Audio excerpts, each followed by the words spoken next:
Detajet të reja janë zbardhur në lidhje me ngjarjen e ndodhur mëngjesin e së hënës në zonën e Repsit në Mirdit, ku ekzekutuam armëzjarri Valter Leshi. Veprimet hetimore dhe dëshmitë e mbledhura deri më tani kanë ndihmuar në rindërtimin e lëvizjeve të viktimës para atentatit. Sipas burimeve hetimore, 45 vjeçari kishte dalë nga banesa e tij në Rrshen rreth orës 6 të mëngjesit dhe së bashku me një koleg pune ishin nisur drejt kompanisë së Bazaltit në Reps, ku punonte. Rreth 2 kilometër para vendit ku ndodhi krimi, pasagjeri ka zbritur në një lokal, ndërsa 45 vjeçari ka vijuar rrugën i vetëm.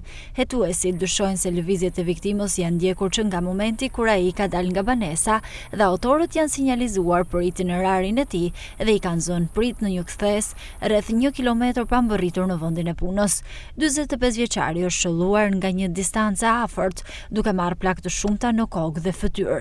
Mënyra e ekzekutimit tregon vendosmërinë e autorëve për të siguruar që viktima të mos kishte asnjë mundësi shpëtimi.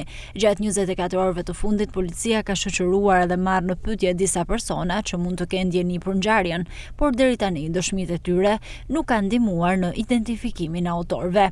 Paralelisht, grupi hetimor po ushtron kontrolle në zonën ku ndodhi krimi në kërkim të gjurmëve të mundshme, ndërsa po analizohen edhe pamjet e kamerave të sigurisë në bizneset në Rrshen dhe përgjatë rrugës së Kombit për të gjurmuar lëvizjet e autorëve para dhe pas atentatit.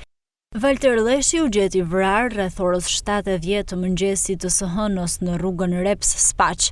Një nga pistat që po verifikohet lidhet edhe me dyshimet se mund të ketë pasur djeni ose përfshirje në vrasjen e Anton Kelit, të ndodhur në vitin 2020 në Rrshen.